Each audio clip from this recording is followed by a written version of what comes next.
ಇಂದು ನಾನು ಒಂದು ವಿಶೇಷವಾದ ವಿಡಿಯೋವನ್ನು ಮಾಡ್ತಾ ಇದ್ದೇನೆ. ಒಂದು ವಿಶೇಷವಾದ ಪಲ್ಯವನ್ನು ತಯಾರು ಮಾಡ್ತಿದ್ದೇನೆ. ಅದೇನಪ್ಪ ಅಂದರೆ ಚುಕ್ಕೆ ಪಲ್ಯ ಅಂತ ನಮ್ಮ ಕಡೆ ಕರೀತಾರೆ. ನೋಡಿ ಹೇಗಿರುತ್ತೆ.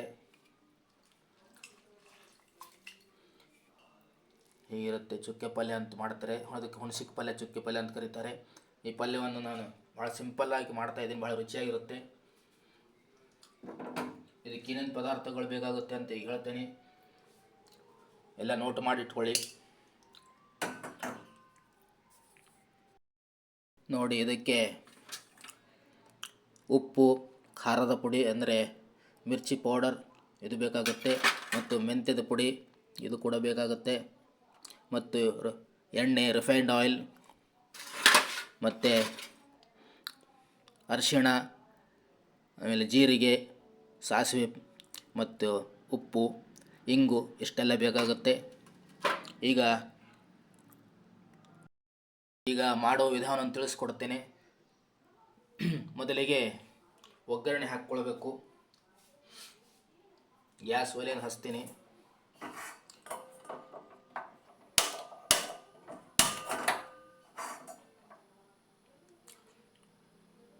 ಗ್ಯಾಸ್ ಒಲೆ ಹಚ್ಚಿದ್ದೇನೆ. ಸ್ವಲ್ಪ ಸಣ್ಣದಾಗಿ ಇಟ್ಟುಕೊಂಡ್ರೆ ಒಳ್ಳೆಯದು. ಅದಕ್ಕೆ ಮೊದಲಿಗೆ ಎಣ್ಣೆಯನ್ನು ಹಾಕ್ತಾ ಇದ್ದೀನಿ.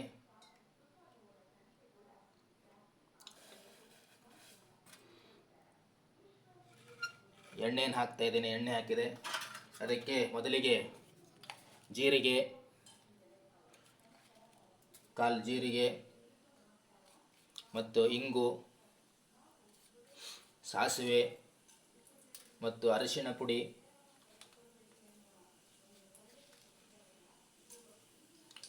ಮತ್ತು ಸ್ವಲ್ಪ ಮೆಂತ್ಯ ಪುಡಿ ಹಾಕಬೇಕು. ಮೆಂತ್ಯ ಪುಡಿ ಹಾಕಿ ಚೆನ್ನಾಗಿ ಬೇಯಬೇಕು. ಇದಕ್ಕೆ ಕರಿಬೇವಿನ ಸೊಪ್ಪನ್ನು ಹಾಕ್ತಾ ಇದ್ದೇನೆ. ಕರಿಬೇವಿನ ಸೊಪ್ಪು,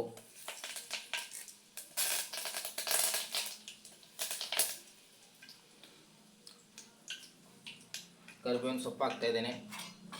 ಹಾಕಿದ್ಮೇಲೆ ಚೆನ್ನಾಗಿ ಒಗ್ಗರಣೆಯನ್ನು ಅಲ್ಲಾಡಿಸಬೇಕು.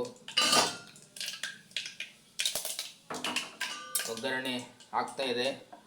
ಈಗ ಇದಕ್ಕೆ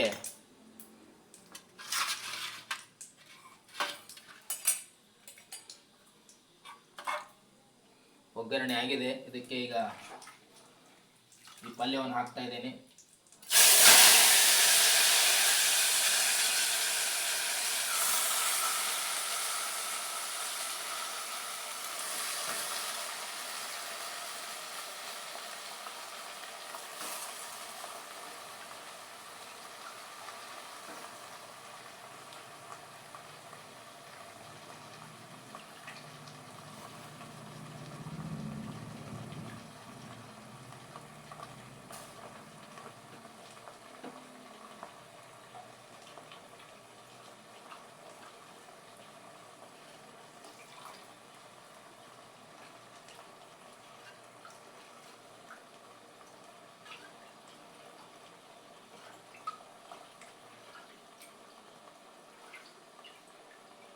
ಇದಕ್ಕೆ ಸ್ವಲ್ಪ ನೀರು ಹಾಕಿದ್ರೆ ಒಳ್ಳೆಯದು. ಇದು ಬೇಯಲಿಕ್ಕೆ ಬಿಡಬೇಕು. ಚೆನ್ನಾಗಿ ಬೇಯಬೇಕಿದು. ಚೆನ್ನಾಗಿ ಮೆತ್ತಗಾಗಿದಾದ್ಮೇಲೆ ಇದಕ್ಕೆ ಬೇರೆ ಪದಾರ್ಥಗಳನ್ನು ಸೇರಿಸಬೇಕಾಗತ್ತೆ.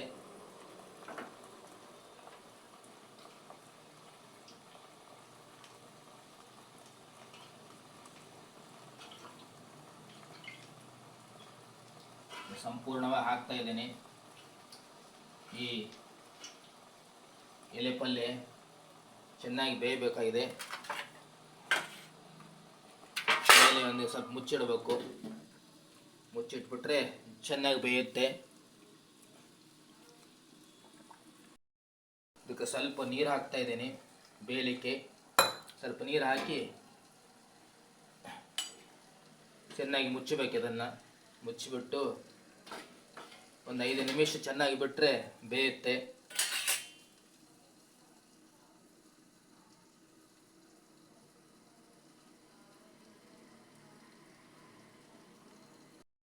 ಈಗ ಚೆನ್ನಾಗಿ ಬೇಯ್ದುಬಿಟ್ಟಿದೆ. ಈಗ ಇದಕ್ಕೆ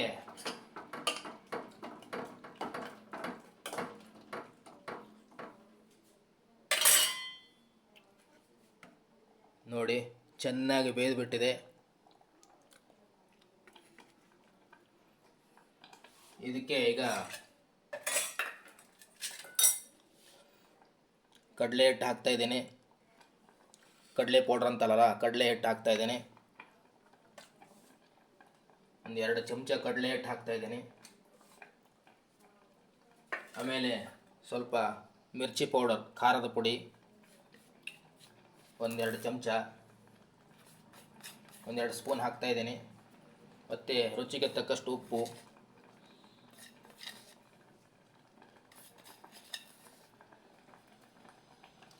ಇದಾದ ಮೇಲೆ ಚೆನ್ನಾಗಿ ಮಿಕ್ಸ್ ಮಾಡಬೇಕು ಇದನ್ನು.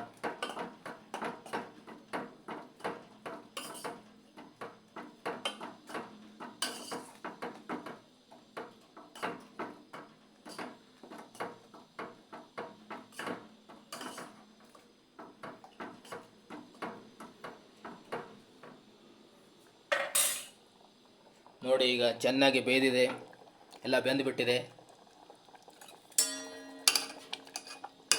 ಎಲ್ಲ ಚೆನ್ನಾಗಿ ಬೆಂದುಬಿಟ್ಟಿದೆ. ಇದನ್ನು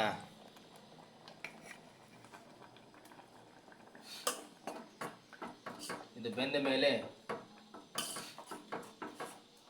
ಇದನ್ನು ಅನ್ನಕ್ಕೆ, ಚಪಾತಿಗೆ, ರೊಟ್ಟಿಗೆ, ದೋಸೆ, ಇಡ್ಲಿ ಯಾವುದಕ್ಕೆ ಕೂಡ ಬಳಸ್ಬೋದು. ಭಾಳ ಚೆನ್ನಾಗಿ ರುಚಿಯಾಗಿರುತ್ತೆ. ಇದಕ್ಕೆ ಬೇಳೆ ಏನು ಬೇಕಾಗಿಲ್ಲ, ಹಾಗೆ ಕೂಡ ಮಾಡಬಹುದು. ಭಾಳ ಚೆನ್ನಾಗಿರುತ್ತೆ, ಭಾಳ ಈಸಿಯಾಗಿಯೂ ಇರುತ್ತೆ.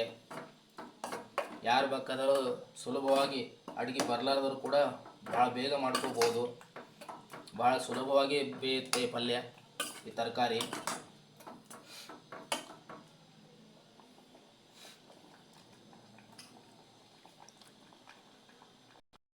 ನೋಡಿ, ಪಲ್ಯ ಆಗಿಬಿಟ್ಟಿದೆ, ರೆಡಿ ಆಯಿತು. ಇದು ನೆನ್ನೆ ಸರ್ವ್ ಮಾಡೋದಷ್ಟೇ ಬಾಕಿ. ಇನ್ನು ಭಾಳ ಚೆನ್ನಾಗಿ ಬಂದಿದೆ. ಮತ್ತು ಪಲ್ಯ ಅನ್ನಕ್ಕೆ ಮತ್ತು ದೋಸೆ, ಇಡ್ಲಿ, ಚಪಾತಿ, ರೊಟ್ಟಿ ಯಾವುದಕ್ಕೆ ಕೂಡ ಭಾಳ ಚೆನ್ನಾಗಿರುತ್ತೆ ಇದು ರುಚಿ. ಮತ್ತು ನೀವು ಕೂಡ ಟ್ರೈ ಮಾಡಿ. ಹಾಗೆ ವಿಡಿಯೋ ನಿಮಗೆ ಉಪಯೋಗ ಏನಾರು ಆಗಿದ್ದರೆ ಲೈಕ್ ಮಾಡಿ, ಶೇರ್ ಮಾಡಿ ಮತ್ತು ಸಬ್ಸ್ಕ್ರೈಬ್ ಕೂಡ ಮಾಡಿ.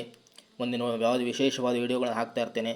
ಆವಾಗ ನಿಮಗೆ ಮೊದಲು ಬರಬೇಕಂದ್ರೆ ಸಬ್ಸ್ಕ್ರೈಬ್ ಮಾಡಿ ಮತ್ತು ಪ್ರೋತ್ಸಾಹ ಕೊಡಿ.